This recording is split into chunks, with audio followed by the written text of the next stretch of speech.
All right, so 5, 4, 3, 2, and 1. All right, folks, welcome back to the podcast. Very excited to have as my guest today, Michelle Cleary. Michelle, welcome. Hi, how are you? All right. So Michelle is a licensed psychotherapist who's trained in EMDR, holds a certificate in somatic experiencing, assists at SE trainings throughout the year, is former adjunct professor for SUNY Stony Brook School of Social Welfare. Jesus, I'm going to talk. I'm going to start over again. All Sure. right. My editor, is going to have to deal with this. Michelle Cleary is a licensed psychotherapist who is trained in EMDR, holds a certificate in somatic experiencing, or SE, assists at SE trainings throughout the year, is a former adjunct professor for SUNY Stony Brook School of Social Welfare, and maintains full-time private practice that focuses on treating trauma and eating disorders. Why? Why so much learning and work, you might ask? Well, because after decades of her own life-saving, nurturing therapy, she still struggled with strong eating disorder behaviors, regular bouts of depression, mood shifts, anxiety, and overwhelm. Challenging experiences were interspersed during a time when she was also succeeding, building healthy relationships, learning, and creating. She was happier and healthier than ever, but was still living with a lot of challenging experiences. She's now dedicated to discovering, understanding, and teaching others the way our nervous system and brain body development contributes to our moods, behaviors, relationships, mental health, and productivity. A lot there, but really well said. Welcome to the podcast. Thank you. Thank you. Glad to be here. So, before we get going here, Michelle, share with the listeners where you're from originally and where you are currently. Both Brooklyn originally and currently. Nice. Have Yeah. you been out of Yeah, Brooklyn? I Were have. you able to get out? Yeah, there was a time I went to school in Ireland for a little bit. I lived in the city briefly, Manhattan. Grew up in Staten Island. So born in Brooklyn, raised in Staten Island, back to Brooklyn, back to Staten Island, back to Brooklyn, and a bunch of other Nice. places in between. Awesome. Awesome. All right. So your bio was very interesting because I feel it is very honest Mhm. about the way things happen and how we experience things. How did this all start for you? And by this, how the heck did you get into this field? The field. Um, hmm, Super long story short is had a very strong, powerful tendency to focus on caring for others, uh, to a detriment, really a result of a lot of childhood development stuff, hyper focused on the external, being the caregiver, um, and also have a very natural tendency towards empathy and being sensitive and compassion. And then through a very twisty, long road, ended up going to school and getting my MSW and started out teaching autistic children and loved it. And then switched over to clinical work because I loved it in the beginning, and then it's a tough profession Mm-hmm. working in that world, and knew that my body was finishing up with it and it wasn't the best place for me anymore. And at the time, I had overlapped and started doing clinical work, uh, and started learning how to be a therapist. And then that took me in my first chapter of my journey. And then the second half of that was moving into trauma work. So the first half was very traditional talk therapy. I was a young therapist and also still very much in that needing to fix and needing to help and all of that. And then the transformation over to my own trauma healing, which happened simultaneously throughout my career over the last 20 years, or really always, I guess. But Mm-hmm. and in 2015, I started my EMDR training, which led me to my somatic experiencing training, which changed everything. Everything inside of me Mm. and deeply transformed my practice. You mentioned early on that you had proclivity for kind of empathy, and where did that come from? I think there's a genetic component to people who are sensitive. I think that's naturally who I am. And defense mechanisms and personality development are built with the pre-existing temperament and genetics we have. So it becomes a very personalized little stew. And, Mhm. mixed with who I am naturally, and then mixed with childhood experiences and circumstances, that natural part of me to be really sensitive and compassionate became a way of sensing myself was through other people, Mhm. and which wasn't the healthiest. Well, let me rephrase that. It was a wonderfully life-saving set of defense mechanisms. So the work was over time parsing out that which was organically, naturally me and my talent versus what was the defense mechanisms. You mentioned that throughout your learning experience, throughout your career of learning, there were some struggles Mm. going on, and similarly, your healing was going on. Talk to us about that. What was going on? Yeah, learning is not, healing is not linear, as we know. And I would say that my relationship, just to speak specifically of one struggle with eating and my relationship to food, was just a really powerful experience throughout my childhood and throughout my various levels of healing. And so, very again, long story short, is my relationship with my binge eating disorder and my binge eating behaviors was really pretty powerful throughout various stages of my life and during my career. And what happened was, while I was working with my clients earlier on, and I had been in therapy since I started therapy when I was 13, thank goodness. Because And of for that, to address that. not so much for ED stuff, but more for just family stuff that was going on and relational things that were happening, um, which was again just a blessing. And I thankfully continued finding therapists throughout the course of my life that were, life-saving. And that's why when I wrote that bio, it was a little bit hard because I don't want to discount the work that I did because it was life-saving, literally. And the therapists that I've worked with over the course of my years have been just such powerful lighthouses. And so, but when I was doing my own work as a therapist, I kept hitting all these walls with my clients and in my own work. So there was all this movement and growth and um, awareness happening, but there were these really persistent behaviors that kept happening.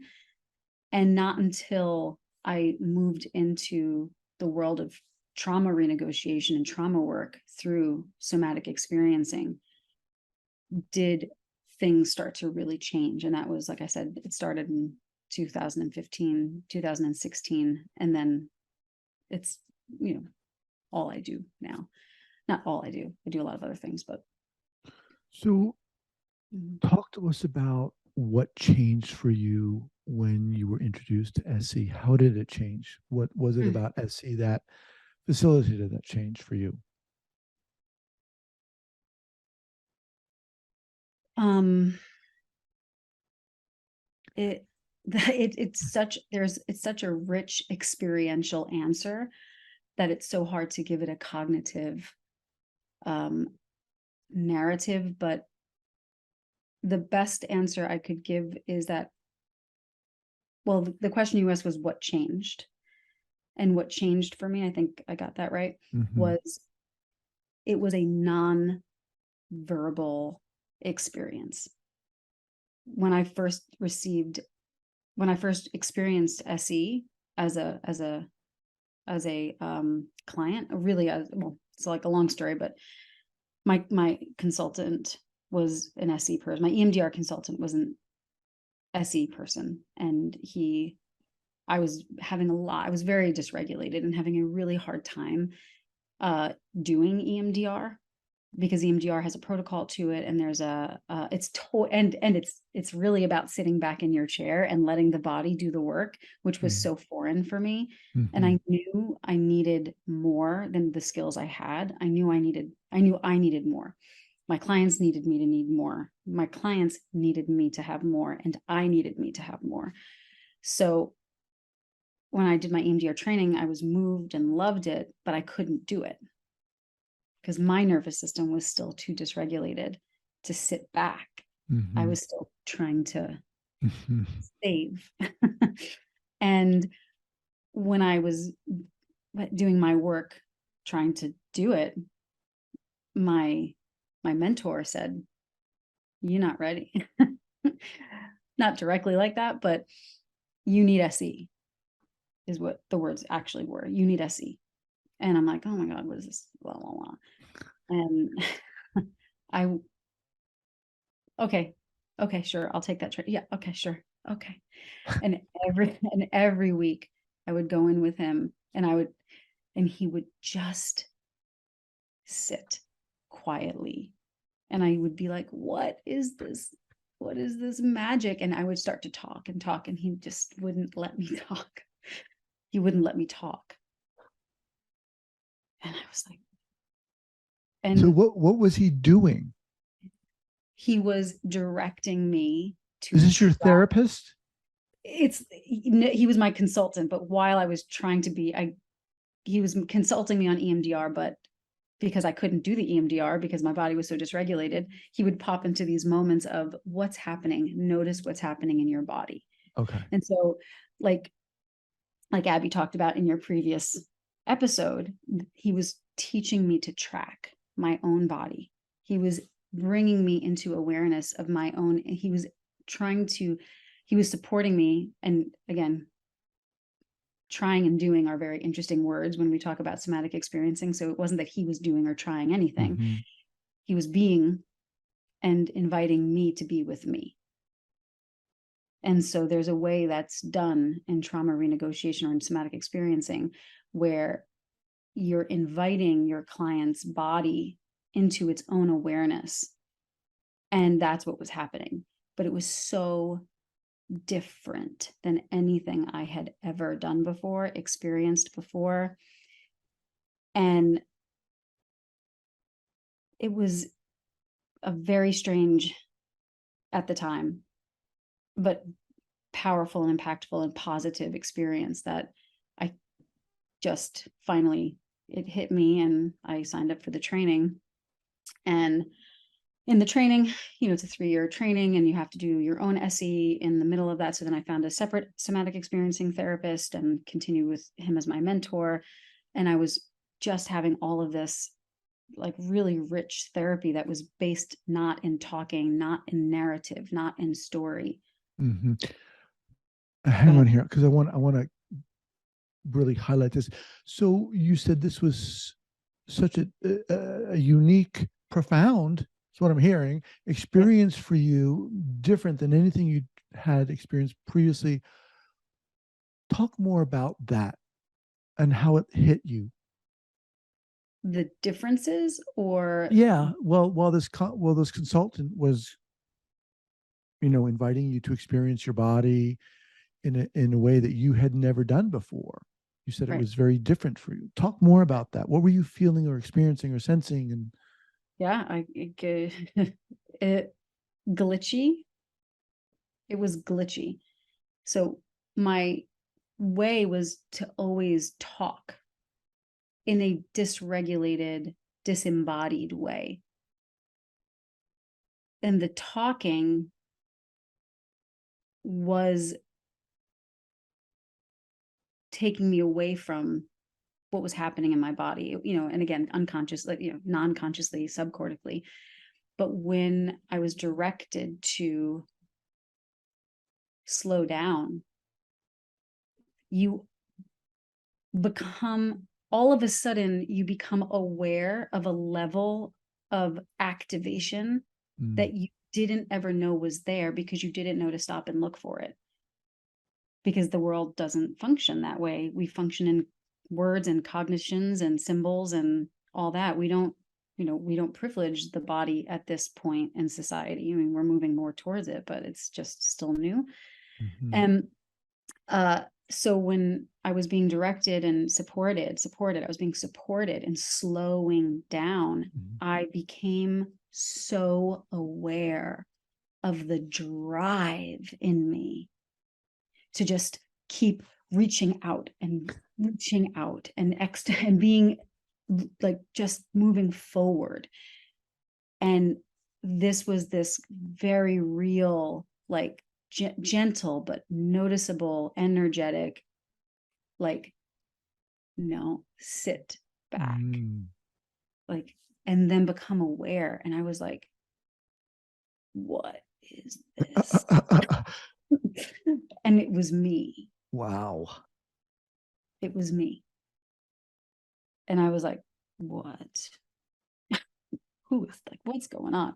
And there was no language for it for so long. And it took 5 years of that. Like, that was the beginning. Wow. And then I, the training. But so that was the experience. Like, those were the actual moments. I remember one time I walked into his office. I had been late. The train was late and I was anxious and I was all over I was so anxious. And I walked in and I just wanted to just explain it and talk about it and explain it and tell him what happened and make sure he knew that I wasn't bad. And he was like, whoomp, like, just like, what are you doing? And I was like, and it was just such a beautiful experience. And it was like magic. It felt like magic. And at the end of every 45 minutes, I was like, that's it? He's like, okay.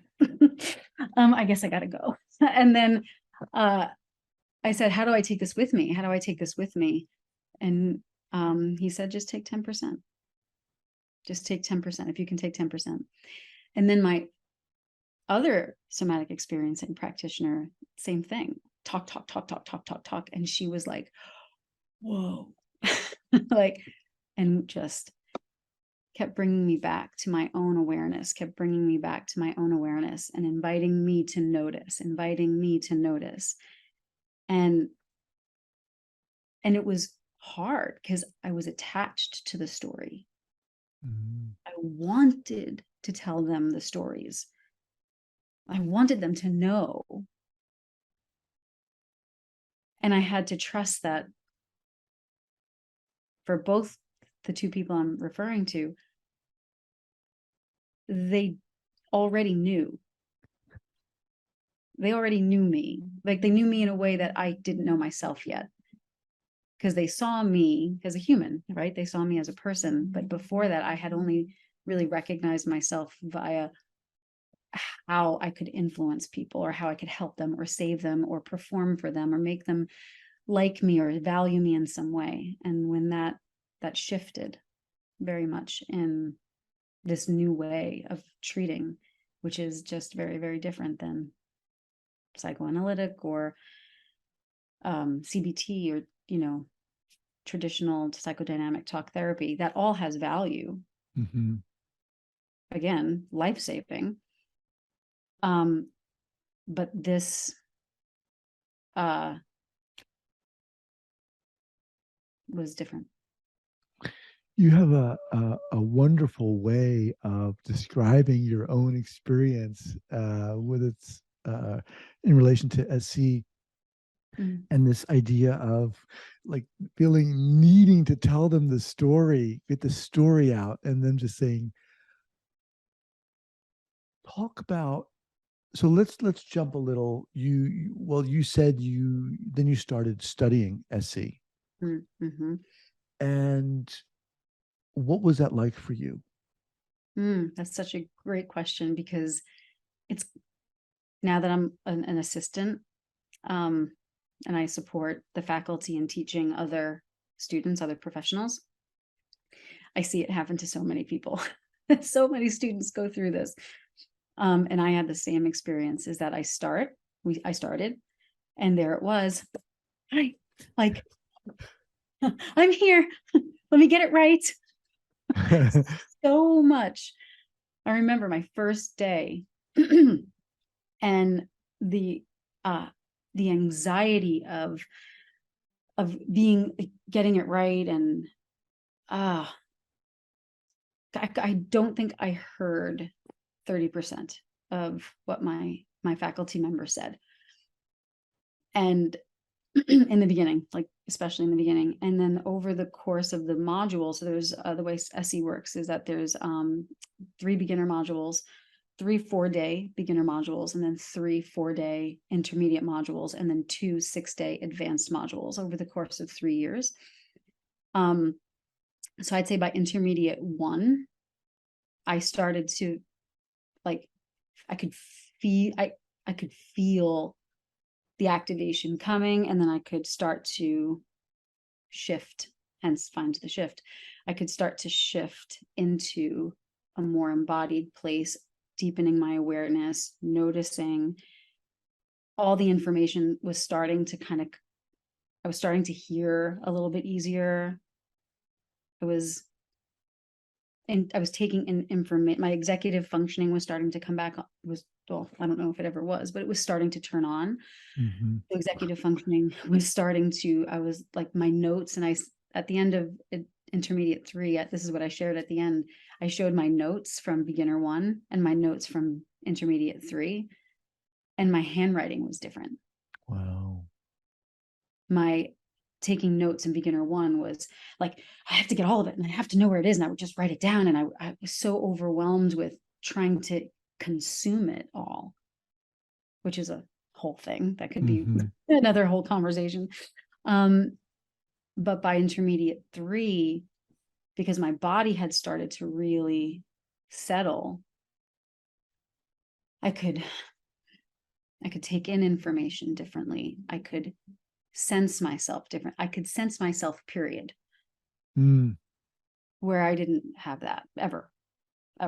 And so that was the experience. And then of course all the usual, wanting to get it right, wanting to know what I'm doing, wanting to know it right from the beginning. And then that whole like break, that whole slowing down, like, oh, I don't have to know all of it right away. And learning how to let things unfold and not go get them was the biggest, one of the biggest shifts. And don't get me wrong, I'm not saying that I'm not still a kook, and a little bit of like I'm still me, but I just have access. I have access to me now. So that first consultant, that initial consultant, that person sounded pretty experienced. So yeah, I mean, I think you're really fortunate to encounter that person. So this shift that you're so eloquently describing, and the way you're like saying, you were like this and needed to tell them the story, but it was a slowing down. Why is that beneficial? How is that beneficial? And how was that beneficial for you?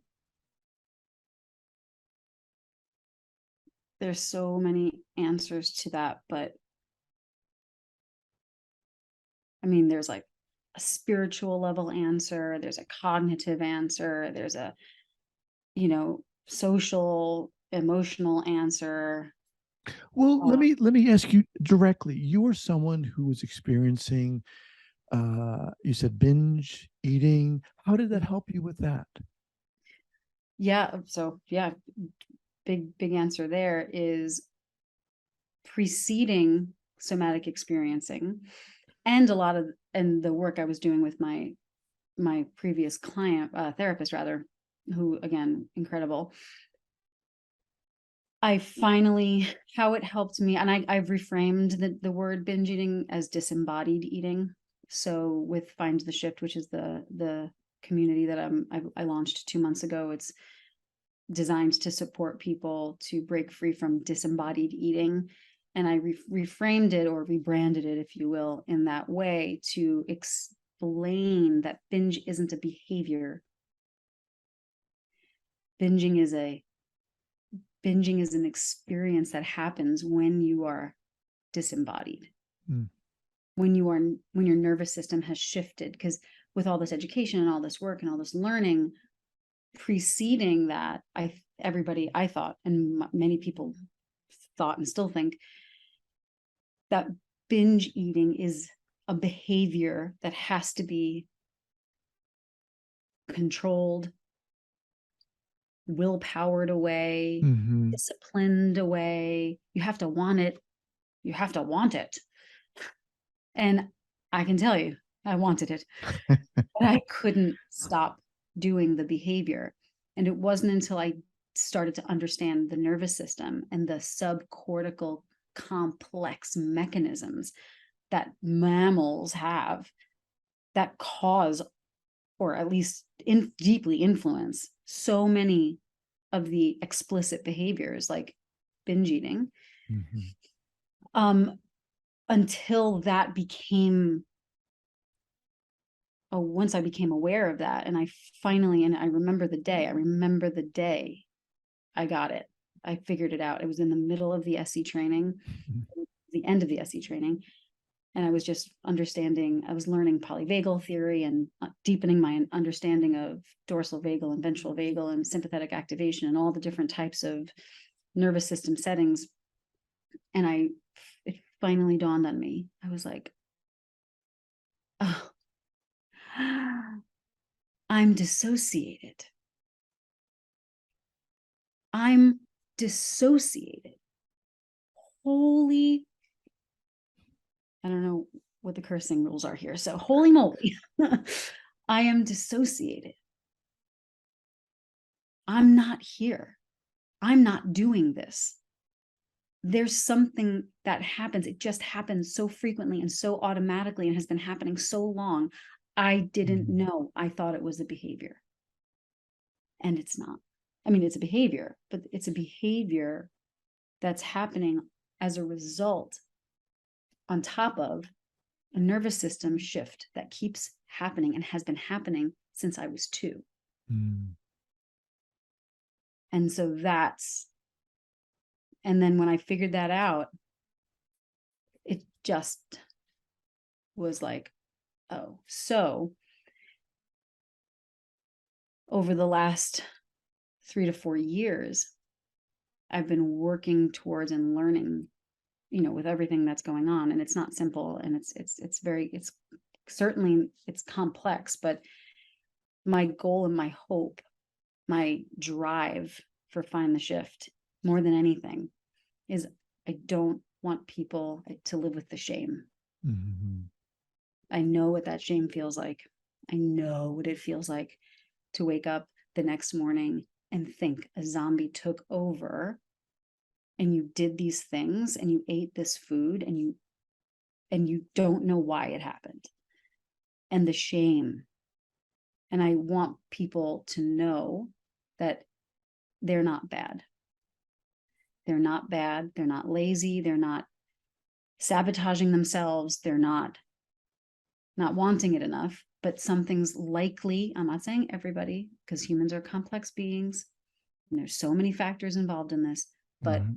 I want people to know that struggle with this disembodied eating experience. And again, binge eating, emotional eating, stress eating, times when you think that the experience of not being able to stop eating when you wish you could, the experience of not being able to access decision making, the experience of not being able to feel fullness until you can't not feel the fullness, all of those, that spectrum of experiences, very likely has more to do with nervous system shifts and nervous system states Mm-hmm.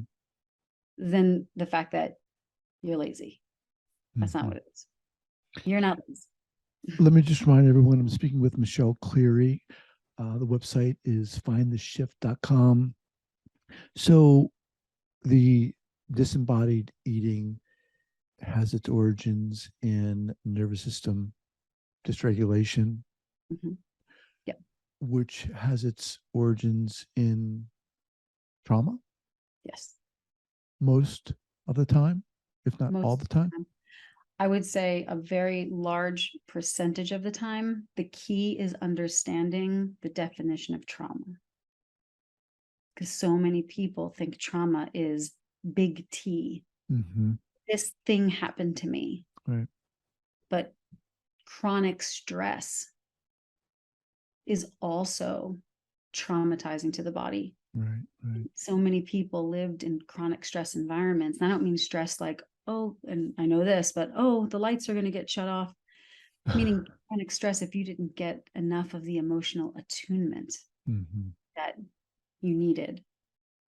So yes, the answer to your question is yes, it is my belief, and evidence supports that trauma or chronic stress or those situations, again, you have to broaden your understanding of what trauma is a huge component to the development of disordered eating. Well, so let's talk specifically about who you work with and how you work with these individuals, what kind of programs you offer, et cetera. Sure. Currently, the current version of Find the Shift is focused primarily for people who struggle with disembodied eating. If you identify as someone who has struggled with that experience where you feel like you've lost control, you don't know why it keeps happening, all the things I said before, Find the Shift is not appropriate for people who need to be in inpatient or need to be in residential. It's not comprehensive enough for that, but it is designed for folks who struggle with that and are able to function in their lives and their medical situation is stable. And the way it works is it's a community-based program. It's educational based. It's not therapeutic, it's educational. And the goal is there's an 11-step process that I teach people how to increase their interoception, how to define what their signal experiences are, help them understand what a disembodied experience feels like for them, Mm-hmm. tools on how to shift from disembodied to embodied. And I created a nervous system tracking app that helps people to track their nervous system in a very specific way to help them do something. It offers them some structure, like, oh, if I joined this gym, I would go to these, it gives them something to do, right? It gives them, let me rephrase that. That sounds a little bit like it gives them something to do. It gives them a structure to keep checking in. I call it the daily return, to keep checking into their bodies. So that's the bulk of it. But because this is complex work, there's also supportive experiences that help support this process. As a member of the community, I do something called the daily return every day at 6:45 a.m. I go live and we practice interoception. We have intention setting ceremonies. We have every Monday night we get together as a community and just work on the steps together. Wow. So this program is it live as opposed to a on demand or recorded thing? There's live and on demand. It's a mix of both. So there's on demand components to it, but it's evergreen. It's a membership. June 1st, I'm launching a smaller version of it as well. So in the next couple of weeks, there's going to be continued changes and evolution. But as it stands right now, it's a membership. That membership gives you access to the nervous system tracking app. You can't get it on the App Store. Cannot get it on the App Store. And because there's so much education involved, and so much support needed, because it's not as simple as I'm just going to do this thing, So, yeah. What are some of the common misconceptions about disembodied eating that our culture has? That it's behavioral, that if they wanted to, they would stop. Just stop eating. The idea that you can wrangle and tie up a behavior and lock it in the closet for your entire life and think it's not going to come out, because it will. Right. Yeah. The belief that people think folks are lazy. And oh, I'm not even going to finish that. That's a whole nother conversation. But I was going to say something else, because we're talking about disembodied eating, but really we could talk about, name it, hoarding, like so many behaviors that humans struggle with, substance abuse, addictions to shopping, name it, anger issues. Like there's so many behaviors that we as a species are trying to navigate from this two-dimensional behavioral space, when they're all lying on top of the nervous system. And that's where we have to be focusing. Wow. The program sounds amazing. How can people learn about this? Yeah, findtheshift.com. And it's for men and women. Is this for men and women? Yeah, men, women, working, it's growing. So just naming, we just launched it March 1st. Okay. So it's still small. But the vision is that we're going to have, I have it set up, but we don't have that many members yet. So same circles. So folks that have specific lived experiences, like Black, Indigenous, and other people of color, there's going to be a same circle for them. Men, LGBTQ plus IA, people who live alone, have specific challenges around disembodied eating. Wow. So, as we grow and we build, because again, we're less than, we're little over 2.5 months in. The goal is for the community to really thrive. Right.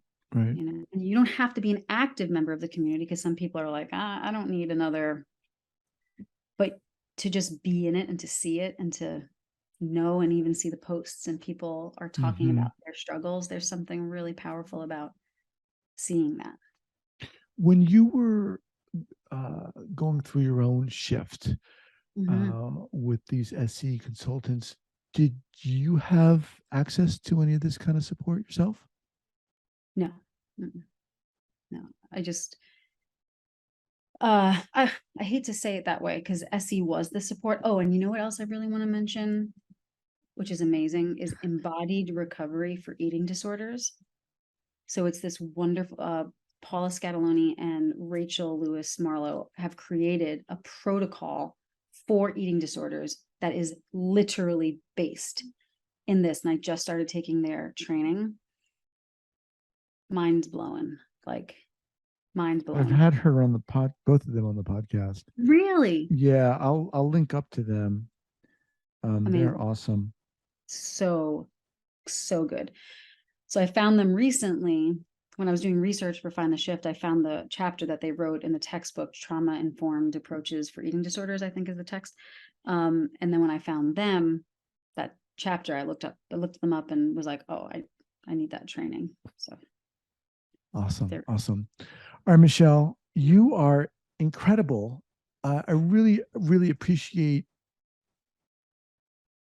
sharing your process and your story and your vulnerability. I mean, it's really what I want this podcast to be about, and I'd love to have you back. Yeah, at a later time. I'd love to be back. It's a great I'm excited about your program. I think it's awesome. Thank you. We're gonna keep going. Yeah. All right, we'll be in touch. Yes, thank you so much, Guy. You're welcome. Take care.